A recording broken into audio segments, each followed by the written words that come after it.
Gracias. Buenas noches. Agradezco la invitación a la Academia Mexicana de Cirugía para presentar este tema, el incremento en la esperanza de vida.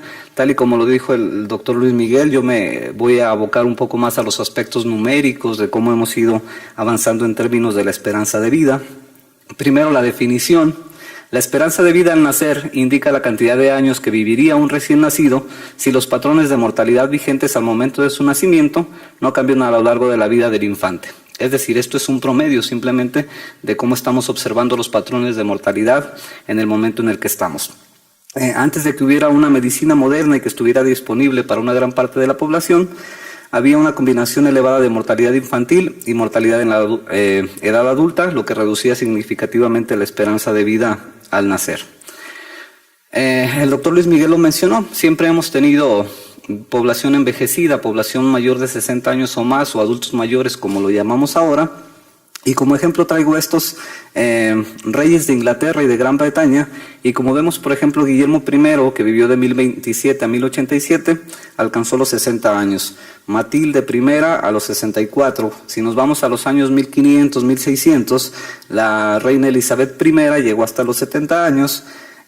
Jorge III en los 1700, 1800 llegó hasta los 82, lo mismo que la reina Victoria I, y Elizabeth II, que actualmente está viva, tiene 87 años. Entonces, desde hace mucho tiempo hemos logrado hacer que haya personas llegando a las edades avanzadas.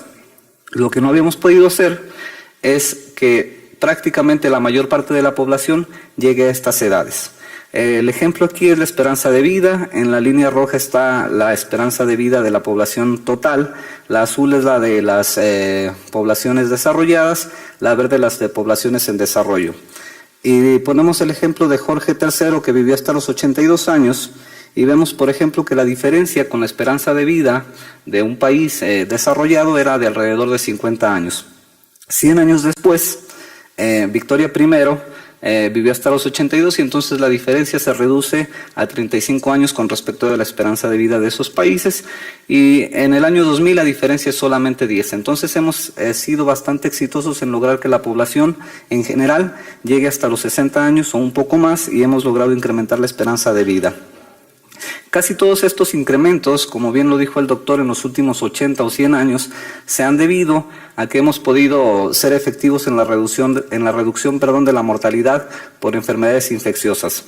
Tuberculosis se ha reducido en un 50%, la mortalidad materna, la mortalidad infantil y lo que tiene que ver con sarampión. Entonces, como un resultado, la esperanza de vida se ha multiplicado, se ha incrementado en 50%, pasando en 1950 de 47 años a 2011 en 70 años. Y entonces, esta ganancia que tuvimos, bastante importante, no será igual con las enfermedades crónicas. Si bien es cierto que estas enfermedades infecciosas afectan a los niños, y entonces si uno salva la vida de un niño, son más los años que contribuye al promedio, que es la esperanza de vida. Si salvamos personas en edades entre 50, 60, 70 años, es menor la cantidad. Y eso sucede justamente con las enfermedades crónicas que aparecen a edades más avanzadas. El doctor Luis Miguel mencionaba el estudio de Olshansky del año 2013. Este es uno que publicaron en 1990 en la revista Science, en donde la esperanza de vida para Estados Unidos en 1985 para los hombres era de 71.2 años y para las mujeres de 78.3. Sabemos siempre que hay mayor esperanza de vida entre las mujeres que entre los hombres. Entonces, desde la demografía podemos hacer cálculos de si reducimos en determinada cantidad la mortalidad, cuál sería el beneficio que se obtendría en términos de esperanza de vida, y entonces ellos hacen el ejercicio con las enfermedades crónicas. Mencionan que si se elimina el cáncer, todas las enfermedades relacionadas con cáncer, el incremento en años de esta esperanza de vida al nacer será de 3.1 años para los hombres y de 3 años para las mujeres. Si se elimina la enfermedad isquémica del corazón, el incremento será de 3.5 y 3.1 respectivamente. Y al final lo que hacen es eliminar todas las enfermedades cardiovasculares, la diabetes y el cáncer, y entonces el incremento en esa esperanza de vida, si se eliminaran todas estas causas de muerte, sería de 15.2 años para los hombres y de 15.8 años para las mujeres. Lo que están tratando de decir aquí es que si eliminamos todas estas enfermedades no tendríamos una esperanza de vida al nacer de 71 años, sino de 86, es decir, 15 años más. Y entonces no es tanta la ganancia que se tendría como la que se tuvo con la eliminación o con la reducción de las enfermedades infecciosas. Y entonces resulta interesante pensar en cómo hemos estado incrementando esta esperanza de vida, cómo se han cambiado todos los conceptos, cuáles son las implicaciones que esto tiene tanto para la economía, para la salud, para la familia. Y este es un estudio del Pew Research Center que salió a principios de este año y me gusta porque recopila las percepciones o las actitudes de envejecimiento poblacional. Y entonces le preguntan a 1,000 individuos en cada uno de los países que están aquí listados cuáles son esas actitudes. Les preguntan que si tendrían una adecuada calidad de vida cuando lleguen a la vejez y, por ejemplo, para México un 41% piensa que tendrá esas condiciones adecuadas. Cada quien interpreta cuáles serían esas condiciones porque es un tema subjetivo, pero bueno, 41 piensa que sí, 60% piensa que no tendrá esas condiciones adecuadas y entonces ese es un grupo que podríamos considerarlo vulnerable.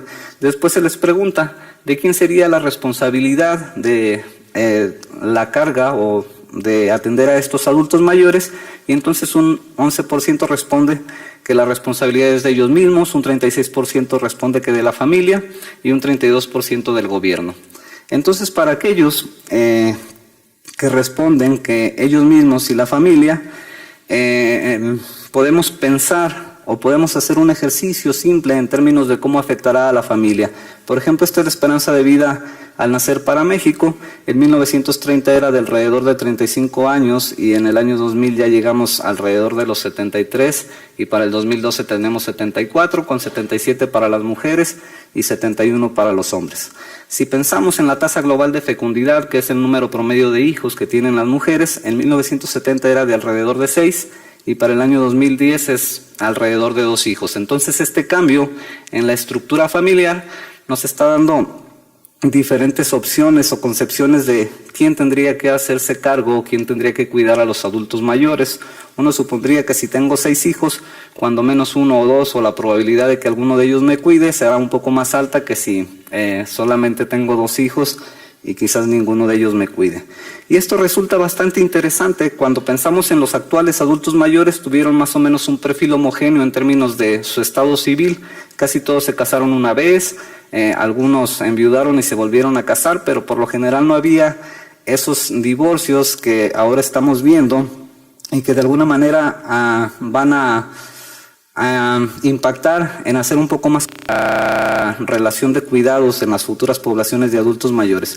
Lo que tenemos aquí es la relación de divorcios por matrimonios de 1980 al año 2012 y si vemos por ejemplo en 1980 había 4.4 divorcios por cada 100 matrimonios y después de 1993 ahí hay un pico entre 1990 y 1992 que seguramente tiene que ver con una misespecificación, con una no especificación correcta de los datos, pero es una pendiente hacia arriba. Tenemos 17 divorcios por cada 100 matrimonios y ahora hay como distintas combinaciones en términos de familia.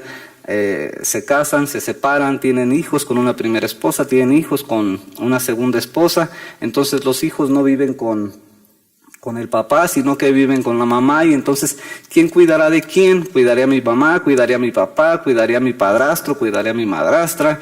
Está viviendo por más años, no sé, los perfiles de salud también están cambiando, supondremos que en un futuro los adultos mayores tendrán mejores condiciones de salud, serán un poco más capaces en términos de funcionalidad y entonces no habrá que cuidarlos por tanto tiempo. Pero bueno, todos estos elementos agregan complejidad y aquí solamente estamos viendo uno que tiene que ver con familia, que tiene que ver con matrimonio, con divorcios y cómo las relaciones están cambiando. No son las mismas que tienen los actuales adultos mayores que tienen entre 75 hasta 90 años, en donde es un poco más sencillo tratar de analizar su situación. Estas son las curvas de sobrevivencia. El doctor hace rato presentaba una para nivel mundial, esta es para México. Y por ejemplo, si ven, en 1950, 52 personas de cada 100 que nacían en 1950 tenían una probabilidad de llegar a los 60 años. Entonces, eran poco, realmente la mitad. Si uno piensa en términos de esperanza de vida, Si es una esperanza de vida de 25 años, solamente 10 de los que nacen en ese año tienen probabilidades, bueno, llegarán a la edad de 60 años y más. Ahora, en el 2000, que la esperanza de vida era alrededor de 72 años, 91 de cada 100 que nacieron en el 2000 se espera que lleguen a vivir a los 60 años y más. Entonces, los cambios son bastantes y si estamos incrementando esperanza de vida, estamos agregando años después de los 60, entonces todas las condiciones están cambiando. Realmente estamos en un momento en el que debemos ser bastante audaces para tratar de responder a todas las preguntas que el envejecimiento nos está planteando. Y entonces, si estamos haciendo que casi todos lleguen a las edades adultas, más allá de 60 años y prácticamente más allá de los 70, 75, un 90% de los que están naciendo ahora llegarán hasta allá, preguntémonos hasta dónde llegarán esos límites de la vida humana, conocido como longevidad. Y entonces, tal como lo mencionaba el doctor, Steve Ostad y Jay Olshansky hicieron una apuesta. Primero, antes que nada, quiero presentarles este caso de Jean Calment, que es la francesa que se ha documentado que ha vivido más años. En 1997, si mal no recuerdo, falleció a la edad de 122 años. Es la edad más longeva que se ha documentado para un humano. Y entonces ella nació en 1875, cuando la esperanza de vida era de alrededor de 40 años. Si alguien en esa época me hubiera dicho, o le hubiera dicho a alguno de los que estaban alrededor de ella que iba a vivir 122 años, probablemente le hubieran dicho, no, pues ¿cómo? Si casi todos vivimos hasta los 40, 50, no es posible que alguien llegue a vivir a los 122. Si lo trasladáramos a esperanza de vida actual, esperaríamos que alguien que haya nacido en el 2010 llegue a vivir 200, 205 años. Entonces, no sé si eso podríamos también llamarlo ahora una locura, pero podríamos equipararlo con esto. Claro, es una persona que llegó a vivir a 122 años. Eso no significa que la esperanza de vida vaya a llegar a esos límites. Entonces, en el 99 justamente fue esta apuesta. Steve Ostad decía que ya nació alguien que viviría 150 años. Jay Olshansky dijo que no, y que no cree que vaya a llegar alguien a vivir a esa edad en un futuro cercano, y entonces la apuesta está ahí y la cobrará alguno de sus nietos o tataranietos si es que llegan.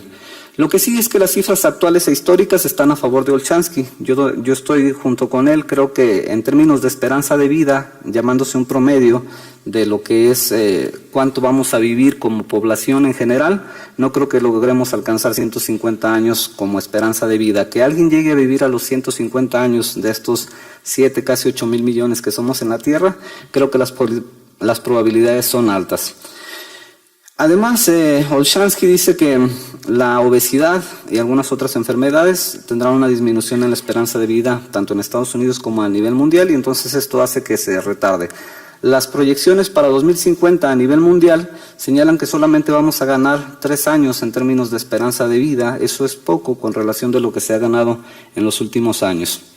Y me gustaría quedarme al final con este gráfico de un mapa mundial en donde está reflejada la esperanza de vida por país, en donde las más altas son superiores a 80 años, Japón con 83, 84 años, pero aún tenemos países en África que tienen esperanzas de vida menores a 40 años, y entonces toda esta diversidad está dada más bien por los determinantes económicos y sociales que hacen que, tanto como el acceso a servicios médicos, a medicina, a hospitalizaciones, a educación, a agua potable, a un buen nivel económico, no se reduzcan las brechas. Entonces, por eso yo creo que la esperanza de vida no llegará a 150 años, ni siquiera creo que a 130, pero que alguien viva probablemente sí. Entonces, esto es bastante interesante. Les estoy presentando solamente cifras generales, globales. Es un solo tema, esperanza de vida. Si queremos abordar envejecimiento, debemos entender que es un tema bastante complejo y que tiene un sinfín de aristas por el cual los podemos observar. Y en términos de longevidad, Isabel nos va a hablar al respecto. Muchas gracias.